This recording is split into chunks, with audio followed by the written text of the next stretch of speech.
Mitra TU Center. Hari ini alhamdulillah saya bisa ketemu sama Pak Nurholik Ramdan. Ini partner pertama saya dalam bisnis. Tahun 2001 saya pulang sekolah waktu itu, ketemunya dengan beliau masih waktu pertama kali ketemu 3 karyawan ya. Dua. Pak Nur Pastio sama Iya, Agus. Agus apa Iya. sama Feral belum ada. Agus. Sama Agus ya. Iya. Nah, jadi itu pendek cerita kami kemudian berpartner tahun 2001 mulai dari 2 karyawan sampai paling banyak lu pernah 150 kali ya. Iya. 150. Nah, kalau tahu inilah orang yang video kami dulu yang terkenal Dodo Syamil ya. Nah, sambil Dodo. Samil Dodo. Nah, inilah Pak Nur lah yang sutradara produsernya, sutradaranya, semua beliau yang ini kan. Nah, jadi mudah-mudahan dan boleh dibilang sampai sekarang pun masih partneran itu, walaupun mungkin bisnisnya sudah berubah, tapi partneran lah. Mungkin hari ini sebelum saya selalu bilang Pak Nur lah inilah guru bisnis saya dari awal. Kalau saya boleh dibilang sekolah oke lah sampai doktor bidangnya bisnis, tapi belajarnya pertama kali mulai membuka wacana sampai kemudian bener-bener itu modal awal 40 juta ya benernya. Iya. 40 juta. Ingat dulu Uang pertama tabungan. tabungan pulang dari Amerika, terus pertama kali cari modal 100 juta presentasi 2 hari nggak dapet. Tahun 2001 tuh presentasi pagi sampai sore 2 hari nggak dapet, itu dari seorang kawan. Nah, kira-kira itu sampai kemudian waktu itu sempet kita omset sempat waktu VCD ya bener ya? Iya. Bentuknya masih Harun VCD. Yahya. Awal dari Harun Yahya, tapi sekarang Harun Yahya udah jadi Buronan. buronan narapidana. Narapidana. Berapa puluh tahun tuh ini, berapa ratus tahun. Oh. Gitu. Nah, jadi apa namanya? eh, Kira-kira itu mungkin Pak Nur bisa cerita pengalaman berbisnisnya sampai sampai ya suka-suka lah sampai sekarang nih. Gitu. Iya. Baik, makasih Pak Tiasi atau Pak Uut biasa saya panggil, atas silaturahimnya, atas kesempatan bisa hadir di podcast yang keren ini. Selalu dadakan nih, bukan podcast lah, bener nih, sebenarnya interview biasanya tanpa rencana. Iya. Walaupun sebenarnya agak aneh-aneh sedikit gitu ya. Ini diwawancarai sama sohib sendiri gitu ya. Yang biasa kita tuh hari gitu ya. Dan teman-teman TU Center yang semoga senantiasa dalam lindungan Allah Subhanahu Wa Taala ya. Jadi sebagian saya kan Pak Uwe tadi ya, ini kita karena udah sangat lama, mungkin sama-sama masih hijau. 20 berarti 22 tahun tuh. Iya, 22 tahun. Orang suka bilang kita amazing ya. Amazing. Walaupun apa istilahnya bisnis boleh berganti, tapi persahabatan itu nggak pernah putus ya. Dan alhamdulillah saya sama Pak Uut ini, kalau Pak Uut tadi bilang apa belajar dari saya sih kelihatannya itu kerendah hatian beliau ya sebenarnya ya. Jadi itu jangan terlalu jangan dicatat ya. Dan justru yang terjadi adalah saya banyak belajar dari Pak Uut ini ya, terutama terkait dengan apa konsep dan teori serta praktek bisnis ya, khususnya yang sesuai dengan aturan. Karena saya ini apa pemain alami gitu ya, pemain alami natural aja begitu, tidak sekolah formal bisnis gitu ya. Namun sekarang saya ini lahir dari keluarga pedagang sebenarnya. Nah jadi ini kan awalnya kalau dengan Pak Ut ini di 2001 ya. Saya juga ketika itu baru ya istilahnya baru merintis sebagai kepala keluarga ya, kerja masih serabutan. Kalau pengeluaran jelas, pemasukan ya nggak jelas. Pengeluaran jelas, pemasukan nggak jelas. Jadi ketika itu Pak Uut baru pulang banget dari Amerika ya, saya ketemu beliau ini dalam kondisi sangat unik ya. Kita ketika itu sama-sama dalam sebuah aktivitas ya, ketika itu lagi rame kan, eh, aktivitas jalanan ya. Saya ketemu beliau ini di tengah-tengah suasana apa ya, ketika itu demonstrasi di, saya ingat betul itu di gedung DPR MPR ya Pak Bud ya. Itu kita harus nginep ketika itu. Ini beliau masih megang buku aja. Ini orang lagi demo megang buku lagi, saya bilang. Ngajar, siapa ngajar? Persiapan ngajar besoknya. Ini lagi demo, lagi suasana rusuh tegang begini masih baca buku, saya bilang. Wah ini. Dan di situlah sebenarnya kemudian hubungan kami ini terjalin dari situ. Ya karena kita ini tidurannya sebelah-sebelahan gitu ya. Jadi di tengah malam itu kita ngapain itu, ngobrol ngalor ngidul. Pertanyaan beliau yang saya selalu ingat adalah lagi ngerjain apa gitu ya. Ya itu pertanyaan dosen kali itu ya. Pertanyaan dosen ngerjain apa? Maksudnya kali sibuk apa, ngerjain apa gitu ya. Nah, kemudian saya cerita bla bla bla bla, saya cerita itu aktivitas informal saya, berusaha gitu, dan dari situ beliau udah mengeluarkan tuh jurus-jurusnya ya. Jurus-jurusnya sesuai dengan buku yang dibaca kali. Waktu itu usahanya nasyid ya? Iya, dulu kebetulan saya jadi manajer Izzatul Islam, grup nasyid yang sama-sama kami rintis ketika masih kuliah di FMIPA UI ya. Kalau Pak Uut ini kan kuliahnya di Salemba dia. Jadi nggak ketemu di kampus, di Salemba, Fakultas Ekonomi. Saya ketika itu FMIPA bikin grup nasyid namanya Izzatul Islam. Nah kemudian rekaman, dari situlah itu hobi sebenarnya sih ya, itu bukan bisnis awalnya, itu hobi gitu Pak Uut. Kerjaan yang karena hobi, karena seneng gitu ya. Kemudian kita coba bisnisin gitu. Ya. Jadi saya ketika itu bikin kaset, karena belum pernah ada kan. Nasyid itu ketika itu masih baru ya, yang denger juga sangat terbatas gitu ya. Dalam hal ini adalah aktivis kampus ya, aktivis kampusnya yang dengar. Sehingga saya nyetak nggak usah banyak-banyak, ada 1000 kita di something, apalagi ukuran mahasiswa. Karena itu ngerjainnya ketika mahasiswa Pak Uut. Bukan udah selesai, kita kan ngerjainnya masih mahasiswa. Jadi cetak 1000, itu pun saya nyari utang ke sana kemari ya. Nyetak 1000 nyari utang. Jadi utangnya kalau di compare ketika itu nilainya mungkin sekitar 3.500.000. 3.500.000 rupiah? Iya, 3.500.000 itu buat nyetak, memperbanyak CD, bukan CD, kaset pita itu loh, kaset pita itu sekitar ongkos produksinya itu 2.000-an apa berapa gitu. Tapi saya perlukan ketika 3.500 kejatuhnya karena buat cover, buat desain, buat yang lain-lain lah. Sehingga saya perlu utang 3.500.000. Ya. Dan tahu nggak saya diutang kemana dulu? Saya utang ke BMT. BMT? Iya. Oh, lembaga keuangan mikro tuh. Ya usaha juga mikro ya. Kalau ke bank nggak masuk strukturnya, ini apaan, bisnis apaan. Menjelaskan bisnisnya aja udah ruwet. Bisnis nasyid, itu nasyid apaan. Ya. Karena kan memang sih secara barang itu kaset, tapi kan bisnisnya apa yang dijual? Nasyid. Nasyid itu apa gitu. Belum dengerin, orang udah bertanya nasyid aja itu apa. Dengerin, lebih bertanya lagi ini lagu apaan. Udah gak ada musiknya, dibilang akapela ya begitu aja gitu kan. Artinya kalau dalam kacamata seniman atau penyanyi ini nggak masuk standar apa-apa. Saya perlu sampaikan itu ketika ngomongnya sekarang. Kalau dulu mah merasa udah keren.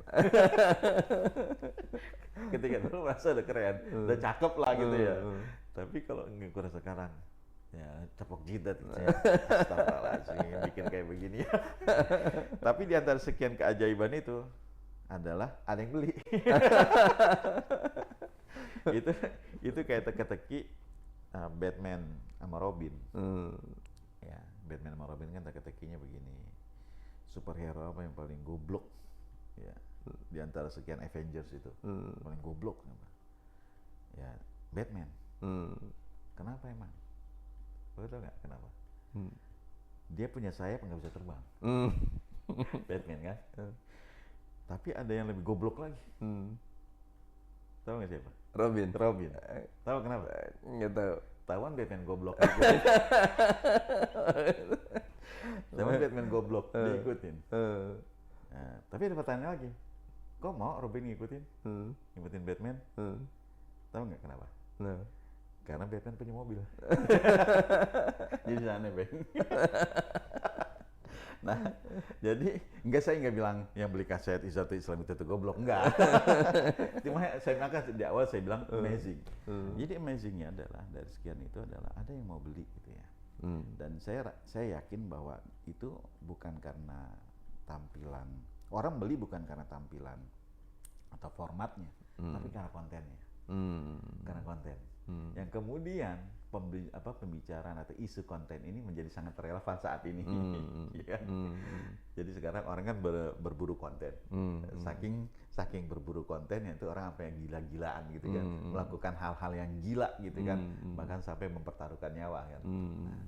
Nah, jadi dari situlah kemudian saya ketika itu entah sengaja, entah karena pinter, entah karena emang nggak ada pemikiran lainnya. Saya kemudian dapat kesimpulan, Pak Ud, berarti emang konten.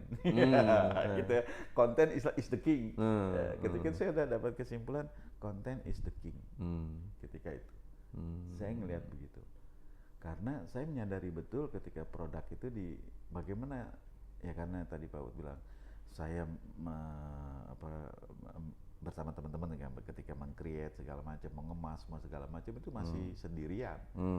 Ya dulu ada yang tadi disebut tanda petik karyawan itu sebenarnya sohib ya.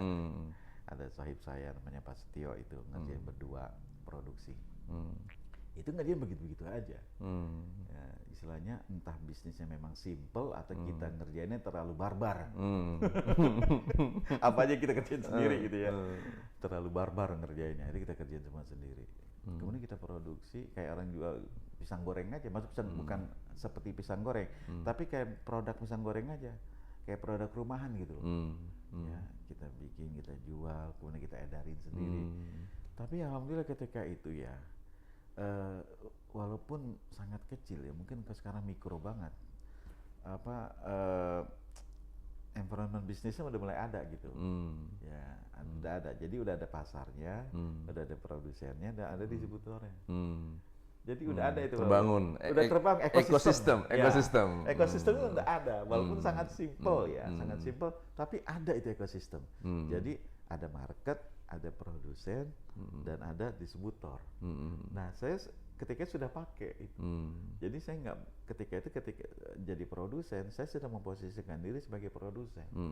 Saya nggak pernah langsung tanda petik memasarkan produk ini ke end user. Ya, jadi ada distributornya. Pertama karena memang saya perlu uang cepat aja sih. Jadi ketika itu memang berpikiran bagaimana dapat uang cepat, itu priority itu ketimbang yang lain-lainnya. Maka bagaimana uang ini saya bisa cepat dapat, saya nggak bisa balikin utang. Ya, maklum ya, ini aktivis mahasiswa kan, yang nggak ada pikiran ngemplang. Artinya sangat ideal, secepat mungkin saya harus kembalikan. Karena apa? Karena ketika saya cepat mengembalikan utang, bukan hanya utang dalam hal ini hubungan dengan orang itu beres ya, tapi saya dapat modal. Karena tentu dari proses jual beli ini ada untung ya, sehingga ketika saya dapat modal, maka ketika produksi berikutnya saya nggak utang lagi. Oh, bisa udah sustainable. Ya, istilahnya untuk produk berikutnya saya nggak perlu utang lagi, sehingga saya bisa mendapatkan keuntungan margin lebih lebar. Karena nggak perlu berbagi kan. Kan kalau kita ngutang otomatis berbagi dong. Ya, kan sistemnya ketika itu murabahah. Ya, bagi hasil. Itu di BMT. Mudharabah. Di BMT-nya itu ya? Iya. Itu kan ketika itu mungkin apa ilmu belum berkembang ya. Ada mudharabah aja buat. Mudharabah memang agak ribet ya. Nah, tapi ketika itu yang terjadi itu seingat saya. Jadi bagi hasilnya berapa 10% kira-kira begitu. Maka saya dapat modal, maka ketika nyetak 1.000 saya nggak nyetak 3.000, nyetak 1.000 aja lagi sesuai kebutuhan. Yang penting ketika itu saya cepat, walaupun misalnya margin nggak terlalu lebar, tapi uangnya cepat saya bisa dapat ya, saya bisa kumpulin. Sehingga dari situ kemudian bisa cetak 5.000, 5.000 yang kedua, sampai ketika itu 15.000. Itu something banget. Ya, untuk kerja 2 orang. 2 orang tuh kerjanya. Jadi kita ketika itu dapat, ya bayangin utang 3,5 juta aja potong panting ya. Jadi kalau keuntungan 10 juta, kayaknya udah udah something ya, udah something. Karena saya ingat betul ya, saya dulu nikah itu penghasilan saya cuma 500.000 sih. Tahun 90 ya? Oh iya, itu agak serem juga tuh sebenarnya. Artinya ketika itu penghasilan 750.000 itu udah cukup gitu maksudnya buat hidup. Ketika itu ya, ketika itu udah cukup 750.000. Ya karena kalau amazing kalau ingat-ingat sekarang sih ya. Entah saya pikir saya beruntung ya, karena istri saya mau gitu. Bukan hebat, bukan, beruntung aja. Beruntung bisa kayak begitu ya. Nah kemudian seiring dengan waktu kan saya ketemu Pak Ut itu awal saya merintis bisnis ya, itu kan di tahun 96 mungkin ya. 96 gitu saya ngerjain itu. Itu yang menjadi bahan jawaban saya ketika Pak Ut nanya ngerjain apa. Oh gitu. Baik, jadi kayaknya nanti kita harus beberapa sesi nih Pak Nurholik. Karena berarti tadi itu Mitra TU Center, tadi itu Pak Nurholik cerita mengenai fase pertama kali beliau membangun bisnis ya. Jadi mulai dari hobi, saya juga ada topik tuh mengenai bisnis itu adalah hobi. Kemudian menciptakan konten, menciptakan produk yang memang bermutu, yang Pak Nur yakini itu menjadi kekuatan ya, itu menjadi kekuatan. Kemudian yang menarik juga di sini adalah Pak Nur juga langsung mempraktekkan apa yang juga sudah saya sampaikan dalam topik yang lain, yaitu pinjam uang langsung ke BMT, ke lembaga microfinance. Itu siklus bisnis yang berikutnya, pinjam uang. Kemudian saya perhatikan juga walaupun mikro tapi sudah membangun jaringan distribusi, ya kan? Jaringan distribusi. Sampai kemudian jualan, sampai kemudian dapat untung, dan kemudian pendek cerita bisa membayar BMT utang ke microfinance sehingga keuntungan menjadi lebih besar ya, gitu. Nah, jadi mungkin untuk sesi kali ini benar-benar satu siklus yang komplit buat kawan-kawan, buat kita semua mendapat pelajaran dari apa yang sudah dialami oleh Pak Nur. Kira-kira gambarannya dulu pinjam 3,5 juta,